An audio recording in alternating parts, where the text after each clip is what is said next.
Zobacz, jaką mam mordę wykrzywioną od tego myślenia, wiesz, o tym wszystkim. I ty jeszcze chcesz tego słuchać. Raz, dwa, raz, dwa, raz, dwa, raz, dwa, raz, dwa, raz, dwa, raz, dwa. I Mirek jeszcze mówi raz, dwa? Raz, dwa.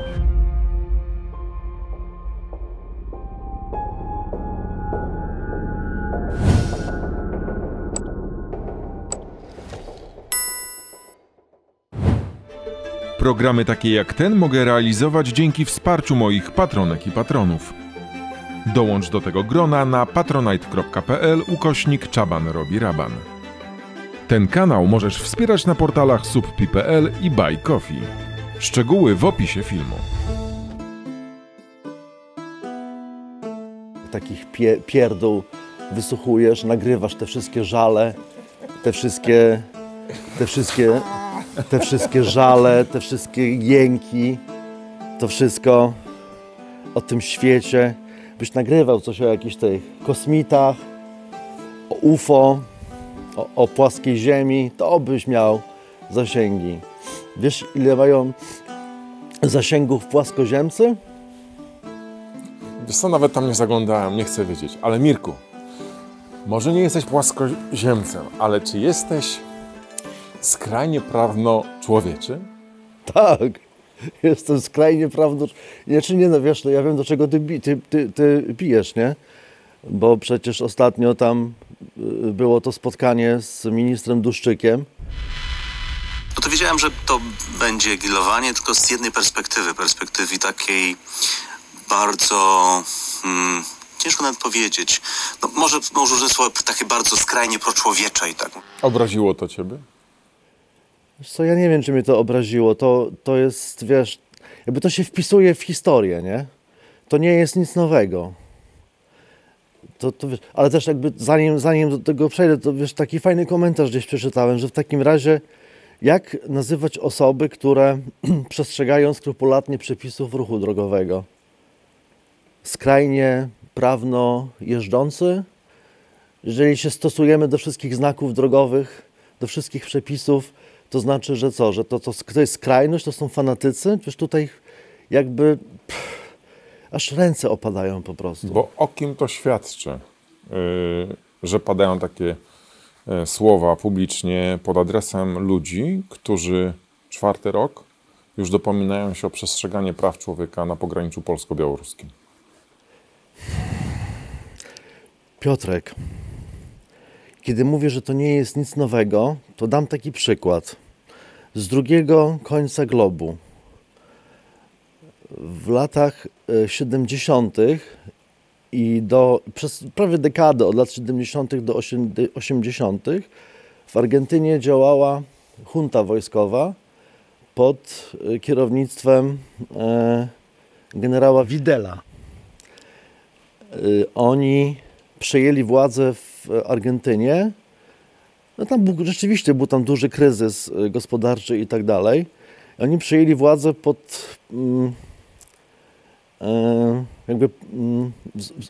z tego powodu, że komuniści tam mogli przejąć władzę, że lewica, tak. Oni obalili rząd, przejęli tą władzę, ten Vidal został prezydentem i oni zaczęli rozprawiać się z opozycją. Do 30 000 osób, cywilów, nie mówię o wojskowych, cywilów zostało porwanych, gwałconych, torturowanych, byli zrzucani śmigłowcami zabierano ich na śmigłowce i zrzucano do oceanu. Do 30 000 osób. W ten sposób zabito kobiety, młodzież, dorosłych. Również tam jakaś partyzantka była i tak dalej, natomiast zabito 30 000 osób. I kiedy w 80, nie pamiętam dokładnie tych dat, 82 jakoś chyba, czy 3 rok, może się mylę, proszę mi wybaczyć, oni tą władzę stracili i tam doszły do władzy czynniki demokratyczne i wtedy zlecono, czy sąd podjął decyzję, żeby zlecić prokuratorowi Strasserowi proces, żeby po prostu tych najwyższych dowódców postawić przed sądem. Mówi się, że to była druga Norymberga. I samo zorganizowanie tego procesu było bardzo trudne, bo prokuratora Strassera zastraszano, grożono mu śmiercią, grożono, że już w czasach demokratycznych, że niepotrzebnie to rozgrzebuje. Większość społeczeństwa argentyńskiego była przeciwko temu procesowi i nawet kiedy oni przed tym sądem wykazywali, bo tam było cała sterta dowodów, oni zbierali dowody. Mało tego, prawnicy nie chcieli on nie mógł zorganizować zespołu prokuratorskiego, żeby tę sprawę zbadać. W związku z tym oni zatrudnili najmłodszych prawników, takich świeżo po studiach, dzieciaki, które nie były umoczone w te struktury władzy i tam była cała rzesza młodych prawników, dzieci praktycznie, których ten już starszy człowiek, prokurator Strassera, zaangażował do zbierania dowodów. Policja odmówiła współpracy nawet nikt nie chciał z nim współpracować. I jemu się w ciągu pół roku udało zdobyć te dowody i udało mu się postawić przed sądem tych kilkunastu najwyższych dowódców i ten generał Videla został skazany na dożywocie, paru tam innych zostało uniewinnionych, tam jakieś były też wyroki kilkunastu lat więzienia. No i co?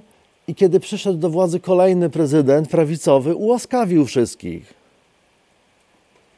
Pomimo dowodów, pomimo jawnych faktów, które były, to było nagrywane. To jest film zresztą na ten temat na Prime, można sobie zobaczyć fabularyzowaną wersję tego procesu. I do dzisiaj tego nie można rozliczyć. I osoby, jedyny, który jakby poniósł konsekwencje, no to ten Videla, który potem kolejny prezydent znowuż go oskarżył, on rzeczywiście jako jeden zmarł w więzieniu, ale dziesiątki tysięcy funkcjonariuszy, żołnierzy, którzy brali w tym udział, do dzisiaj wielu z nich żyje i nie ponieśli żadnej kary. To tylko jeden z przykładów. I to w nawiązaniu do tego, co my mamy tutaj. W nawiązaniu do wszystkiego. Ale uważasz, że po prostu też tutaj odklejeńcy, skrajno prawno-człowieczy zostają sami na lodzie? Tak, stajemy w obronie przegranych spraw. Prawo działa tam, gdzie mamy do czynienia z jednostkami. Gdzie ktoś coś ukradnie, ktoś kogoś zabije, ktoś zrobi jakieś wały gospodarcze. Tam prawo zadziała. Natomiast jeśli chodzi o sprawiedliwość w wymiarze politycznym, prawo nigdy nie działa. Spójrz na procesy norymberskie. Skazano wierchuszkę. Tylko tych najważniejszych. Ten pierwszy proces norymberski, no to były wyroki śmierci. Ale już następne procesy norymberskie, których było kilkanaście, tam dostawali po 10-15 lat więzienia. Około 50 roku wszyscy powychodzili. Lekarze, którzy dokonywali eksperymentów medycznych w obozach koncentracyjnych, cała masa ludzi potem funkcjonowała normalnie w społeczeństwie. Ci lekarze, którzy robili te eksperymenty, pracowali jako ordynatorzy, prawnicy, którzy tam byli nazistami, byli sędziami, adwokatami, prokuratorami. Nie ma sprawiedliwości, jeśli chodzi o systemy polityczne. Nie da się skazać ludzi poza jakimiś, to się robi taką pokazówkę, że się bierze jednego, dwóch, trzech i to zwykle są nie ludzie jakby z wierzchu, tylko to są ci wykonawcy tych rozkazów. Tam się paru skaże, dostaną 10, wyjdą po 5 albo po 3 za dobre sprawowanie. Nie ma sprawiedliwości. Dlatego my stajemy w obronie przegranej sprawy. Ale właśnie to, co powiedział wiceminister Maciej Duszczyk, wpłynęło tak mocno na ciebie, że publicznie zadeklarowałeś, że odmawiasz jakiejkolwiek współpracy z taką władzą. Tak, na czym ma polegać to odmawianie współpracy? To jest retoryka, tak? No bo to nie oznacza, że ja stanę się anarchistą, wywrotowcem, że będę działał przeciwko. Nie chodzi o to, ja będę dalej płacił podatki, będę przestrzegał ruchu drogowego, będę przestrzegał zakazów w kodeksie karnym. To nie o to chodzi, tak? Że muszę pracować i tak dalej. To chodzi o taką wewnętrzną postawę, że dla mnie, jestem już stary, robię się coraz starszy. Przeżyłem jako świadomy wyborca trochę tych rządów zawsze konsekwentnie głosowałem. Zawsze głosowałem na czynniki demokratyczne. Na różne, na takie bądź inne. Kierowałem się jakimiś przesłankami, które wynikały z tych obietnic wyborczych. Czuję się, od czasu, kiedy miałem 18 lat, za każdym razem byłem oszukiwany. Nigdy żadne obietnice wyborcze nie zostały spełnione. W związku z tym odmawiam współpracy ze systemem, który oszukuje. To znaczy dla mnie taka wewnętrzna postawa entuzjazmu wobec takich władz jest kolaboracją. Ja wiem, że to są słowa, które wywołają u całej masy ludzi wściekłość, bo po tym poście, który napisałem, a który ty zamieściłeś potem w formie felietonu na swojej stronie, ja dostałem dziesiątki w różnym tonie napisanych wiadomości, głównie prywatnych, od takich: panie Mirku, co pan robi, czy pan się zastanawia, pan jest opiniotwórczy, że przecież jeżeli pan odmówi uczestnictwa w następnych wyborach, to czyjś głos będzie 2 razy silniejszy albo 2 razy słabszy i tak dalej. Po takie, że byłem wyzywany od najgorszych szmat i tak dalej, już nie będę tego. I to są ludzie, którzy jeszcze kilkanaście miesięcy temu, kiedy uderzaliśmy w PiS, byli wielkimi entuzjastami tego, co robimy. I jakby ja zdaję sobie z tego sprawę, że przyjaciół tym nie zyskam. Że jeżeli będą mnie popierać, czy będą się popierać, jeżeli ktokolwiek będzie się utożsamiał z tymi słowami, to będą to ludzie, którzy są w podobnym stanie świadomości, w podobnym, jakby na podobnym etapie rozważań intelektualnych co ja. Bo to wynika ze zmęczenia po prostu. Ja nie chcę uczestniczyć, nie chcę legitymizować swoją osobą władzy, która w tak nonszalancki sposób stosuje prawo. I ja jeszcze raz to powtórzę, bo to do tych idiotów różnego rodzaju, którzy nie słuchają, co my mówimy, nie dociera. Ja nie witam migrantów z otwartymi rękoma. Prawdę mówiąc, wkurwiają mnie od samego początku. Chciałbym, żeby sobie stąd poszli. To nie są moi przyjaciele. To nie są ludzie, z którymi ja chciałbym się kolegować. Być może gdzieś tam wśród nich ktoś taki by się znalazł. Ale oni, przychodząc tutaj, zniszczyli mi mój świat, moje życie, które wybrałem sobie na tym pustkowiu, żeby żyć tutaj w świętym spokoju. No, trochę to brzmi jak ta twierdza Europa i jak to, co mówi Tusk. Już nie będzie tej naszej cywilizacji. Jednocześnie, ale to jakby to trzeba rozdzielić. Tak. To, że ja kogoś nie lubię... To jest takie preludium do tego, co za moment padnie. To, że ja kogoś nie lubię, to, że ja nie chcę w moim domu obecności jakichś ludzi, to nie znaczy, że ja tych ludzi przestaję traktować jako ludzi i odmawiam im praw ustanowionych. Bo to nie jest nasze widzimisię, że my traktujemy ludzi zgodnie z prawem. To jest ład, który stworzyliśmy jako cywilizacja i na tym ładzie to się wszystko utrzymuje. Jeżeli wyciągamy takie pojedyncze cegiełki i tworzymy sytuację wyjątku, to znaczy, że pewnego dnia taki wyjątek może być uczyniony w każdej innej dziedzinie i jeżeli pod hasłem bezpieczeństwa przyjdzie komuś do głowy, że pewna część ludzi powinna być zrzucana do morza ze śmigłowców, to się to da uzasadnić, bo to w historii się już zdarzało i dziwię się wykształconym, mądrym ludziom, takim jak profesor Duszczyk, jak Donald Tusk, jak Trzaskowski, jak cała reszta, którzy są w dużej mierze historykami, prawnikami, tam do polityki idą ludzie wykształceni dzisiaj, tak? Tam nie idą ludzie po szkołach zawodowych, ludzie bez wykształcenia. Zastanawiam się, jaki rodzaj duchowej korupcji musi mieć miejsce, żeby nagle móc zacząć mówić takie rzeczy. Bo ja może tylko przypomnę tym widzom i słuchaczom, którzy nie śledzili naszych wcześniejszych publikacji, o czym w ogóle mówimy. Podobnie jak za czasów Zjednoczonej Prawicy, tak samo i teraz, gdy rządy mamy premiera Donalda Tuska, na pograniczu polsko-białoruskim, zmilitaryzowanym do granic możliwości, wyrzuca się ludzi, którzy są przepychani z białoruskiej strony na polską. Polskie służby, wyłapują tych ludzi i często nie bacząc na stan ich zdrowia, na powody, dla których się tutaj znaleźli, wyrzucamy ich na białoruską stronę, często do bagien. Przypomnę tylko, że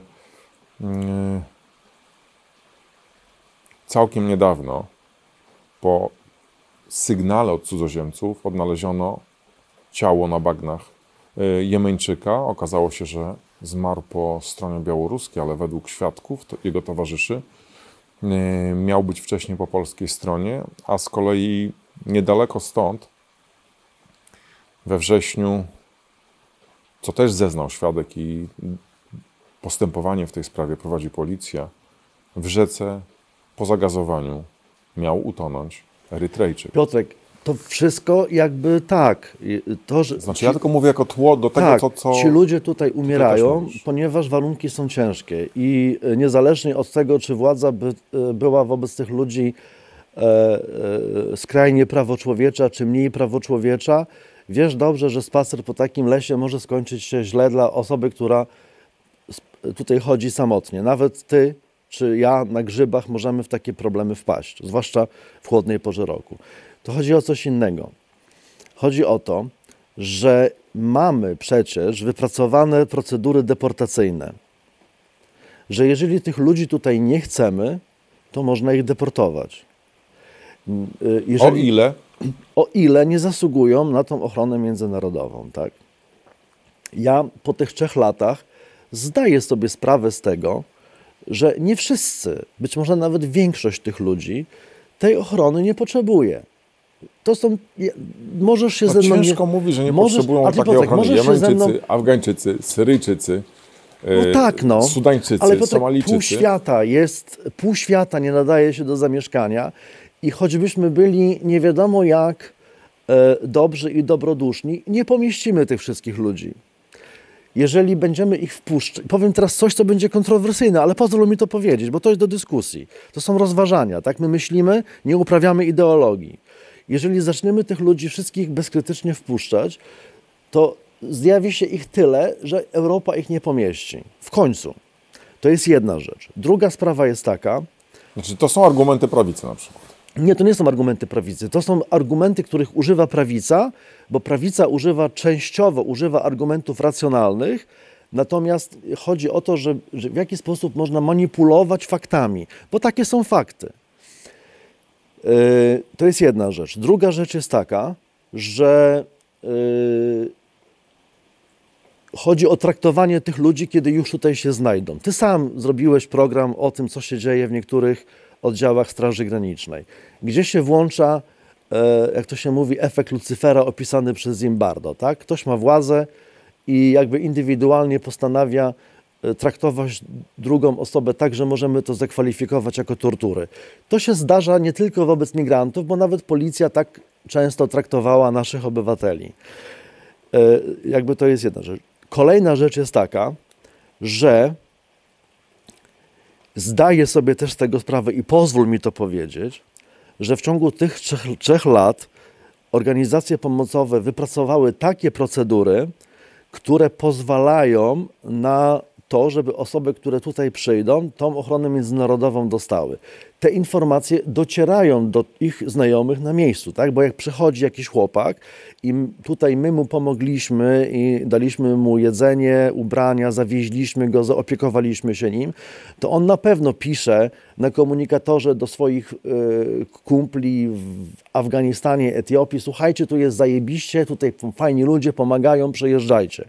Więc w pewnym sensie nasza działalność też działa w pewnym stopniu zachęcająco do tego, żeby to ryzyko podjąć, ponieważ oni wiedzą, że kiedy przejdą, uzyskają taką pomoc. Więc jaki jest tego argument? Argument jest taki, że nas w ogóle nie powinno tutaj być. A dlaczego my tutaj jesteśmy? Dlatego, że nie ufamy władzy. Bo gdyby władza wykonywała swoją pracę tak, jak powinno się to robić zgodnie z prawem, to nasza obecność byłaby zbędna. To nie wynika z tego, że my tak bardzo palimy się do tego, żeby ratować tych ludzi. Po prostu my nie zgadzamy się, żeby w naszym imieniu łamać prawo. No i ostatecznie, Mirku, jeżeli widzisz w tym lesie wyczerpanego człowieka, to szczerze powiedziawszy, czy ty będziesz analizował, aha, poczekajcie, to teraz ja mu pomogę, teraz dam mu jeść, dam mu ciepłe ubranie, uratuję być może go przed śmiercią, a później on napisze o tym na komunikatorze do swoich ziomków i się pojawią tutaj. I ty, aha, dobra, zostawiamy? Ależ za każdym razem, nawet jeżeli ktoś wiesz dobrze o tym, że działalność ratownicza polega na tym, że nie pytasz nikogo o to, kim jest, skąd jest i dlaczego znalazł się w takiej sytuacji. Pomagasz mu, nawet jeśli odczuwasz niechęć. Ja napisałem w tym felietonie, że ja pod tym względem jestem kantystą. Ten kantowski system moralny sprawia, że istnieją pewne zobowiązania, które mamy. I te zobowiązania są nienaruszalne, bo jeśli je naruszymy, to naruszamy porządek całości. I w tym wymiarze uważam, że jak brzmią dwie naczelne zasady etyki kantowskiej. Pierwsza brzmi: postępuj według takiej reguły, co do której mógłbyś zarazem chcieć, żeby była prawem powszechnym. I druga naczelna zasada etyki kantowskiej: nigdy nie traktuj człowieka jako środek do osiągnięcia celu, ale zawsze jako cel sam w sobie. I jest to na tyle, jak mówiąc językiem filozoficznym, inteligibilna postawa moralna, która nie wymaga ode mnie za każdym razem rozkminiania i analizowania, jak budować cywilizację i ład moralny od początku. Po prostu postępujemy w taki sposób i dzięki temu relacje międzyludzkie trzymają się w całości. I nawet jeśli ja wiem, że ktoś może wykorzystywać moją dobroć, to ja i tak mu pomagam, dlatego że mam takie zobowiązanie, a to zobowiązanie wynika z logiki, z prawideł rozumu i ogólnie z pewnej perspektywy filozoficznej, historycznej, prawnej i całego zestawu narzędzi rozumowych, intelektualnych, które pozwalają takie rzeczy sformułować. Nie da się inaczej, bo jeśli zaczniemy stosować wyjątki, to zbliżamy się za każdym razem do tych procedur, które były w historii stosowane, które kończyły się traktowaniem ludzi instrumentalnie, czego najskrajniejszym przykładem były obozy koncentracyjne, obozy zagłady. I trzeba być naprawdę bardzo nonszalancko traktować historię, żeby pozwalać sobie na uruchamianie takich procedur. Ja nie wiem, co z tą sytuacją zrobić. Ja wiem tylko dwie rzeczy. Państwo prawa powinno stosować prawo tak, jak ono jest ustanowione, a pewne reguły prawne mają charakter międzynarodowy, mają charakter już nieusuwalny, takie jak prawa człowieka. Nie można już w tej chwili ich usunąć.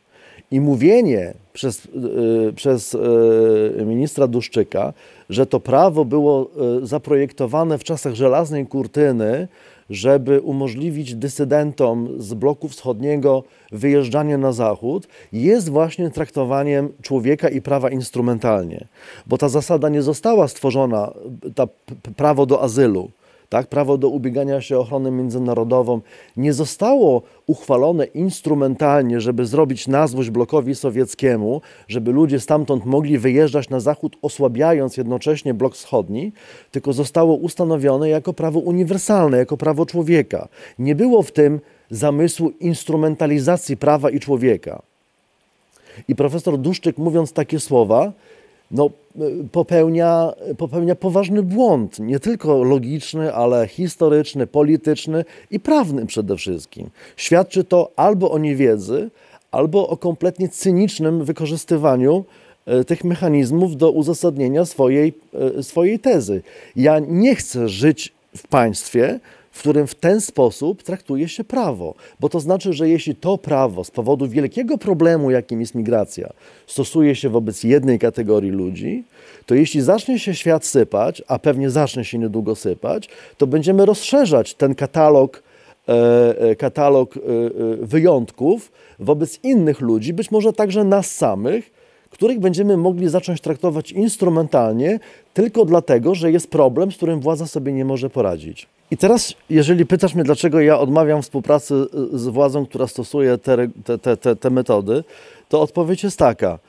Kiedy dokonuję takiego zesumowania tej wiedzy, którą mam w umyśle po latach różnego rodzaju lektur, rozważań, obserwacji i tych doświadczeniach, które mam tutaj, widzę, że to jest sytuacja uniwersalna. To znaczy, że prawo działa wtedy, kiedy jest dobrze. To znaczy, że jeżeli mamy czas prosperity, czas wzrostu gospodarczego, czas dobrego klimatu, to jesteśmy wspaniałomyślni i dobrzy. Natomiast kiedy zaczyna się kryzys, stajemy się faszystami. I to jest taka teza, którą sformułowano już wiele lat temu, że właśnie kapitalizm w warunkach pokoju to liberalizm, a w warunkach kryzysu to faszyzm. I dlatego nie dziwi mnie, że ludzie, którym zaufaliśmy, którym powierzyliśmy władzę, ponieważ jawnie, a są na to dowody, obiecywali poprawę sytuacji i obiecywali, że zajmą się tą sytuacją za pomocą procedur prawnych, z poszanowaniem wszystkich reguł prawnych, robią dokładnie coś odwrotnego, no to ja w tym widzę po prostu stopniową nazyfikację, czyli po prostu faszyzację życia politycznego. I to nie jest tylko nasz problem, bo to jest problem dokładnie całego świata. Czyli biały człowiek w warunkach kryzysu, a czy w ogóle człowiek, to nie jest, że biały człowiek. Człowiek w warunkach kryzysu parszywieje, staje się bestią. A dlaczego mamy na świecie kryzys? No mamy go, jest on wynikiem niepohamowanej zachłanności człowieka. Ja powiem Ci, Piotrek, więcej, bo ta moja deklaracja odmowy współpracy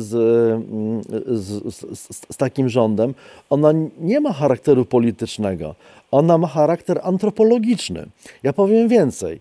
Ja w tej sytuacji, która dzieje się na świecie, ja w ogóle odmawiam współpracy z człowiekiem jako takim.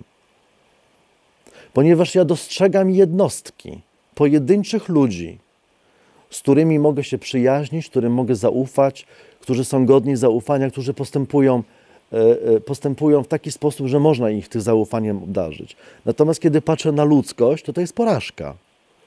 Dlatego ja się wycofuję, to znaczy to jest emigracja. To nie jest na takiej zasadzie, że ja teraz stanę się czynnym przeciwnikiem tego systemu. Powtarzam, nie. Ja nie będę nikomu robił na złość. Ja po prostu nie chcę mieć z tym nic wspólnego. Ta twoja deklaracja w stosunku do tej obecnej władzy wywołała panikę właśnie wśród tych, którzy wysyłali do ciebie te wiadomości po twoim felietonie. Też i ja otrzymałem taką wiadomość, ponieważ możesz zaszkodzić, tak już namacalnie, przynajmniej w jakiejś części, kandydatowi tak, Piotrek, Koalicji Obywatelskiej w wyborach prezydenckich. Co cię bardziej boli? Kiedy oszuka cię i skrzywdzi cię twój wróg, czy kiedy zrobi to przyjaciel? Przyjaciel. No właśnie. Ja miałem tych ludzi za przyjaciół. Jeszcze nie tak dawno. I kiedy był u władzy PiS, to ja wiedziałem, że to jest taka władza. Ja czułem dyskomfort, ale ja byłem zmobilizowany do tego, żeby działać, ponieważ wiedziałem, że u władzy są źli ludzie. Natomiast kiedy do władzy dochodzą ludzie, których uważałem za przyjaciół i zaczynają robić dokładnie coś odwrotnego niż to, co po pierwsze obiecali, a po drugie to, co powinni, to mnie to boli 10 razy bardziej. Więc ja wolę, żeby mnie nie bolało. Ja już nie chcę cierpieć. Ja nie chcę patrzeć, ja nie chcę słuchać tego wszystkiego. Ja po prostu emigruję do wewnątrz, ponieważ nie ma już na świecie za bardzo miejsca, gdzie można wyemigrować. Podobno jeszcze ostatnio napisał do mnie człowiek, który mieszka w Kolumbii Brytyjskiej na zachodzie Kanady, gdzie mówi, są takie miejsca, gdzie można przez 200 kilometrów jechać i człowieka nie spotkać. I mówi, żebym tam przejeżdżał i tam się osiadł, tam jest spokój. Tam jest klimat podobny jak w Polsce, zimę, lato, ale jak się chce zamieszkać w takim miejscu, żeby człowieka nie widzieć, to można do końca życia nikogo nie oglądać. I może są jeszcze takie miejsca. Czyli już nie Niemcy? Nie, no gdzie Niemcy, to jest kraj, to jest porażka. Niemcy to jest katastrofa. Początek kryzysu humanitarnego. No bo ja, do Niemiec. Wiesz, bo ja miałem w umyśle taką, taki obraz Niemiec z czasów mojej młodości. Teraz Kanada. Teraz to nie mówię, że Kanada. Ja po prostu myślę o takim, patrzę, Gdzie są najbardziej izolowane miejsca na świecie, takie, gdzie można jeszcze bardziej od człowieka, bo tutaj mam do człowieka 4 km, czułbym się znacznie lepiej, gdyby to było 40 km, a najlepiej, żeby to było około 1000 km. Powiedzą, no a co będziesz potrzebował opieki medycznej? No nie będę, umrę po prostu. Jak przyjdzie na mnie czas, to umrę, ale umrę szczęśliwy. Niż wśród ludzi, którzy są bestiami. Ja już nie ufam człowiekowi. Ja uważam, że jesteśmy strasznym gatunkiem, potworami jesteśmy i nie ma w nas, jeżeli pojawia się w nas jakieś dobro i pojawia się w nas jakieś takie odruchy, które uważamy za ludzkie, one nie są ludzkie. Właśnie, że to bardziej jest coś nienaturalnego, że to dobro, mam wrażenie, ma właśnie charakter nadprzyrodzony. Że być może gdzieś, to nie chodzi o to, że jestem człowiekiem, staję się człowiekiem religijnym, ale mam takie wrażenie, że jeżeli pojawia się jakieś dobro w świecie i ono ma taki charakter właśnie czynny, przekształcający świat ku lepszemu, to mam wrażenie, że ma naturę jakiejś zewnętrznej ingerencji. Natomiast człowiek sam z siebie jest potworem.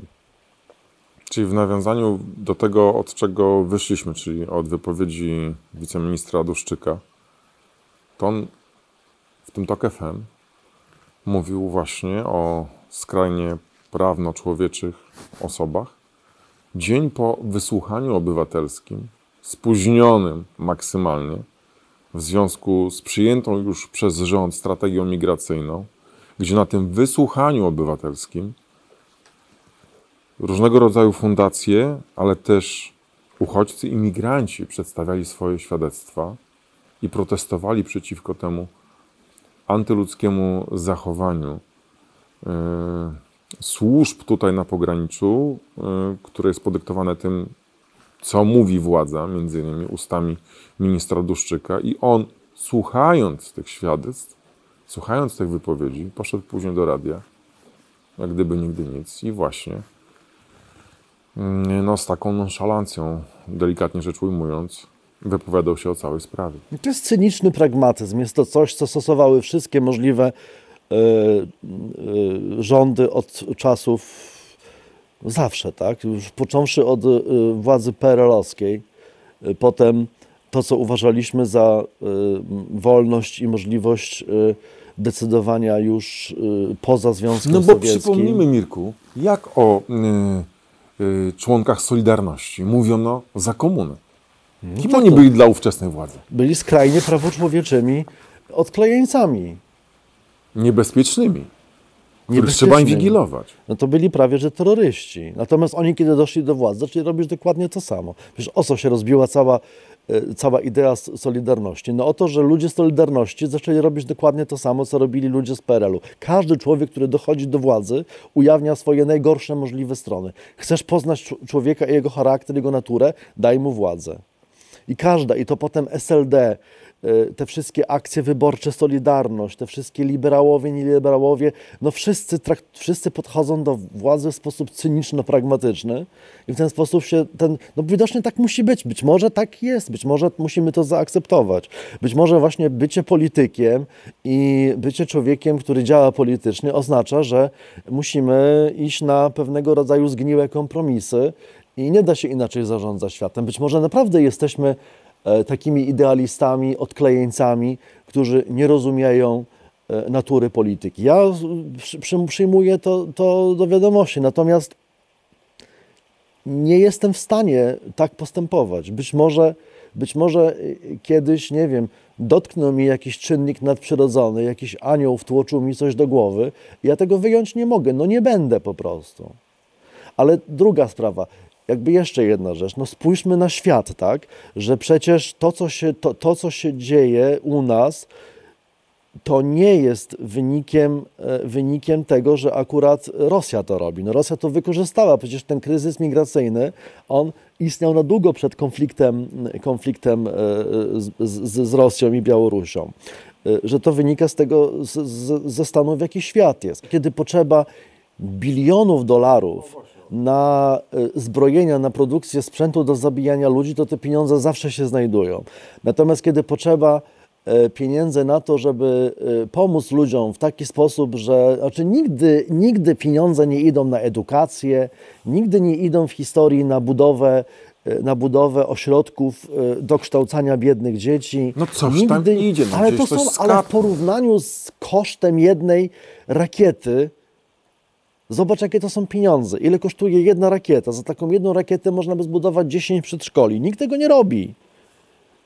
Żłobków. Mówią, że jest niska dzietność. No jest niska dzietność, bo ludzie nie mają co z tymi dziećmi dzisiaj robić. Ale z drugiej strony, gdyby nie te rakiety, nie te zbrojenia, no to można by było się pożegnać i wymazać ja sobie z tego zdaję sprawę, tylko mi chodzi o to, że taka jest natura ludzka, że łatwiej nam budować rakiety niż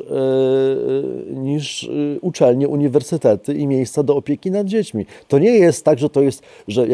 jest tak, że ja mówię, że nie należy walczyć, bo jak trzeba będzie walczyć, to ja też będę głowy odrąbywał siekierą. Tak? To nie o to chodzi. Ciężko mi to sobie wyobrazić. Nie, no stary, no jak będę, powiedzmy sobie wprost, tak? Ja oczywiście jestem pacyfistą. Uważam, że nie należy prowadzić wojen, że należy być pokojowo nastawionym, przyjacielskim i tak długo, jak się da, rozmawiać, ale przychodzi taki moment, że bierzesz siekierę, odcinasz głowę i tutaj nie masz jakichś rozkmin. To żeby była jasność, tak? To nie jest defetyzm. Ja po prostu mam dosyć. Ja mam dosyć tego pierdolenia po prostu o tym wszystkim już. I kolejny raz się spotykamy i kolejny raz tą moją krzywą mordę wystawiam do kamery i pierdolę po prostu ludziom rzeczy, które są kurwa alfabetem. Tak. Alfabetem w ogóle i mam wrażenie, że ci, którzy mnie słuchają i którzy zamiast, bo ja nie mówię, że ja mam rację. Znaczy inaczej. Ja nie twierdzę, że wszystkie moje wnioski są, jak to się mówi ładnie w języku filozofii, relevantne.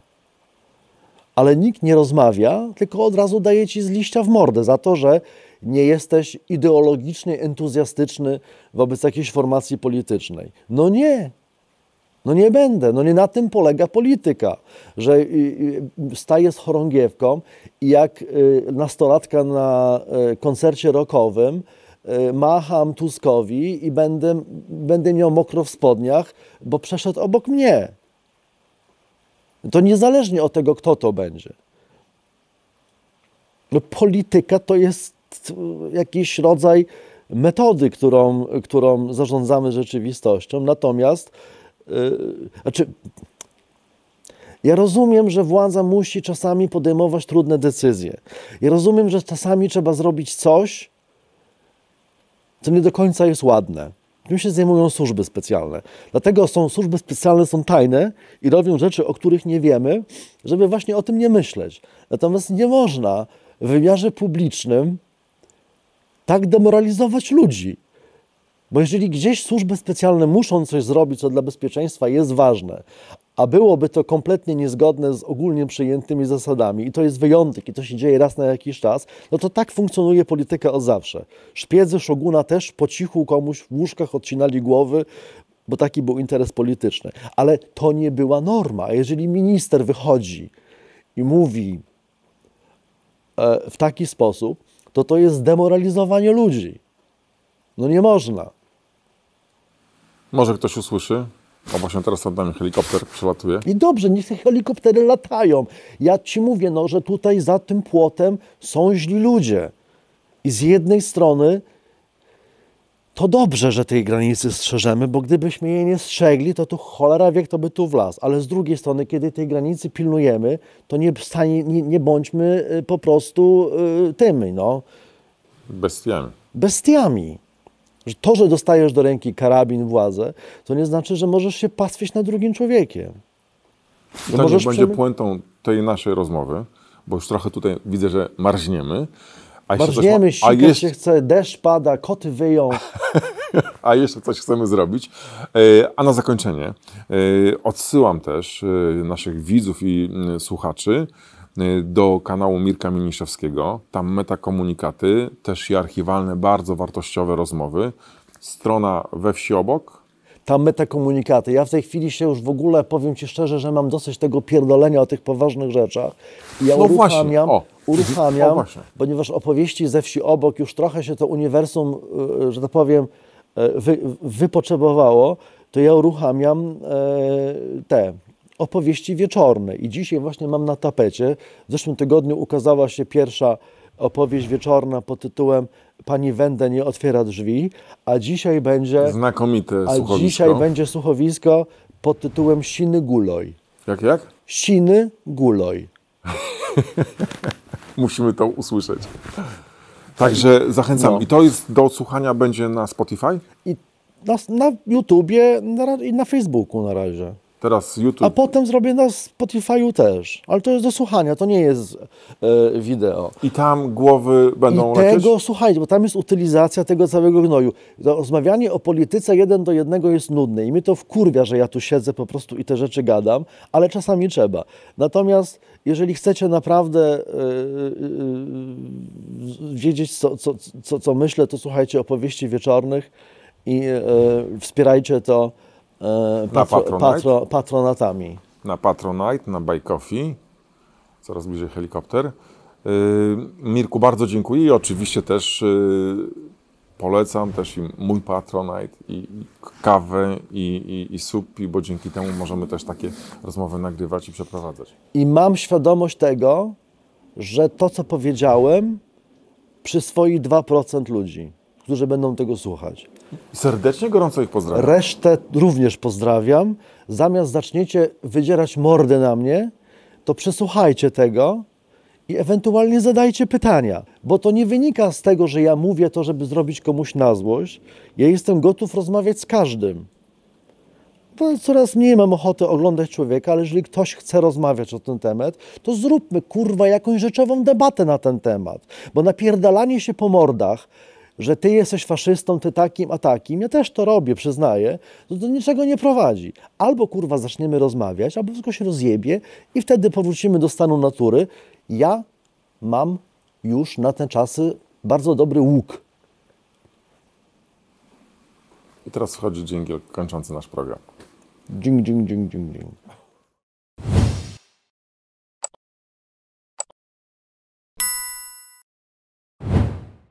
Programy takie jak ten mogę realizować dzięki wsparciu moich patronek i patronów. Dołącz do tego grona na patronite.pl/Czaban robi raban. Ten kanał możesz wspierać na portalach subpi.pl i Buy Coffee. Szczegóły w opisie filmu. Aktualne wiadomości z pogranicza polsko-białoruskiego, reportaże i rozmowy znajdziesz na stronie czabanrobiraban.pl. Powstała dzięki wsparciu programu grantowego Media Lokalne na rzecz Demokracji Journalism Fund Europe. Napisy do materiałów wideo na kanale Czaban robi raban tworzy Fundacja Technologie dla Ludzi. Dziękuję za wsparcie Joannie Klimowicz, Małgorzacie Rycharskiej i Fundacji Wolno Nam. Oprawę muzyczną moich reportaży zapewnia Studio Soho Film i Multimedia z Poznania. Twórca kanału Czaban robi raban, nagrodzony diamentem Patronite i wyróżnieniem Fundacji Polkul. Piotr Czaban, dziennikarz, obywatel roku 2023. Tytuł przyznany przez Towarzystwo Dziennikarskie za odwagę, wytrwałość i bezkompromisowość. Piotr Czaban, laureat Nagrody Fundacji dla Migrantów Dobry Start. Honorowym patronem kanału Czaban robi raban jest Piotr Nagłowski. Emil Hakim al-Sammarraj. Do grona moich patronów należą Lesław Kostulski, Krzysztof Nowakowski, Michał Kulka-Kowalczyk, Iga Pękalak, Jerzy Iwaniuk, Irmina Jakoniuk, Urszula Kołodziejczak, Joanna Kompa, Maciej Reputakowski-Madej, Aśka Plata, Małgorzata Wróblewska, Kacper Gontar, Anna Machcewicz, Małgorzata Maj, Leleks 200, Małgorzata Grzankowska, Barbara Majewska, Sebastian Iwaniec, Grzegorz Paprzycki, Krzysztof Dziedzic, Adam, Zofia Malcher, Julia Missala, Zbigniew Sadowski, Witold Ściślak, Katarzyna Szymielewicz, Małgorzata Sajkiewicz-Kręt, Jan Kaliszewski, Jarosław Magielski, Iza Tarasewicz, Katarzyna Woch, Ewa Jeronim, Basia Esz, Małgorzata Pietrowska, Wawrzyniec Mąkinia, Anna Guzek, Olga Hajda, Darek Mickiewicz, Ruslan, Katarzyna Mitros, Krystyna Kilde, Małgorzata Szczecina, Beata Just, Krzysztof Jania, Weronika Szawara, Joanna Barszczewska, Adam, Anna Domanowska, Katarzyna Zaręba-Niedźwiecka, Jakub Górnicki, Grażyna Przybyszewska, Iwanka Sudek, Katarzyna Szastok, Klara Półmrok, Ewa J.P., Małgorzata Maj, Julita Białobłocka, Robert Gola, Gabriela Wiktorowicz, Danuta Dowiat, Lelek z 200, Karolina Baca-Pogorzelska, Barbara Joanna Mrozińska-Badura, Mateusz Wojak, Patrice Senekal, Paweł Pacyński, Beata Piechocińska, Maciej Reputakowski-Madej, Arwo Pole, Jerzy Machnikowski, Miszka Otlowski, Małgorzata Staszewska, Barbara Pomorska, Małgorzata Kłoszewska,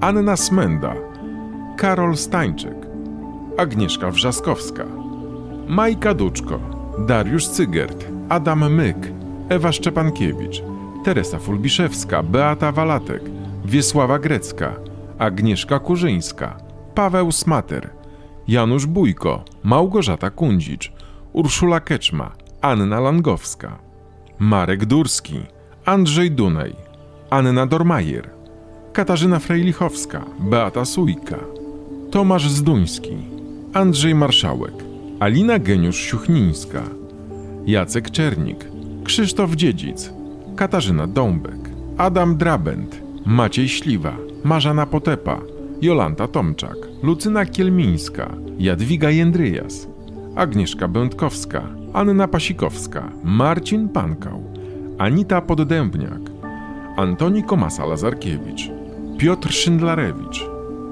Bożena Nowak, Joanna Niebieszczańska, Ania Pieńkowska, Krzysztof Biniarz, Błażej Marciniak, Jolanta Malinowska, Dariusz Dudojć, Anna Kopydlowska, Krystyna Kozioł, Helena Szlezak, Darek Łankowski, Jacek i Anna Czernuszenko, Marta Springer, Ewa Łabus, Wioletta Chrost, Alina Bilińska-Solarz, Dariusz Pypłacz, Maciej Żurek, Genowefa Nowak, Maria Szyszko, Hanna Kotowska, Jakub Bielikowski, Joanna Tyszczuk, Dorota Lubiewska, Olga Łojewska, ABCD, Bogna Badowiec, Anna Mrowiec, Joanna Karbowska-Bebel, Aleksandra Bolczyk-Szepchert, Marlena Fatyga, Agata Drummond, Basia Madej, Katarzyna Więciorek, Aleksandra Lipowska, Marcin Pyrzyk, Ewa Tarasewicz, Bartosz Romanek, Maciej Handzlewicz-Wacławek, Gosia Adamczyk, Agnieszka Wolska, Iwona Skoneczna,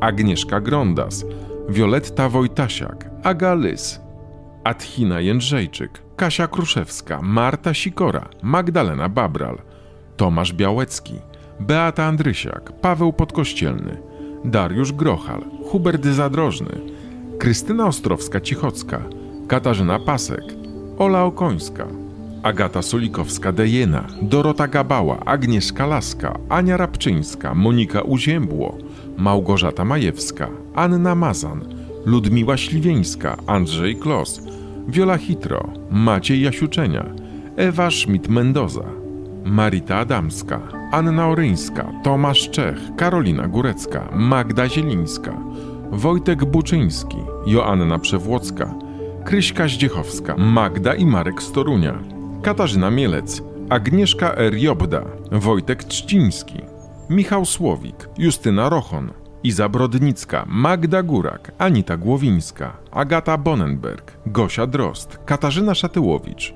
Magdalena Klemensowicz, Marta Wieszczycka i Ewa Wdowiak. Ostatnio na portalach subpi.pl i Buy Coffee wsparli mnie Maria Pawłowska i Maciek Tarmas. Wszystkim Wam dziękuję z całego serca. Jesteście częścią redakcji Czaban robi raban. Do usłyszenia i do zobaczenia.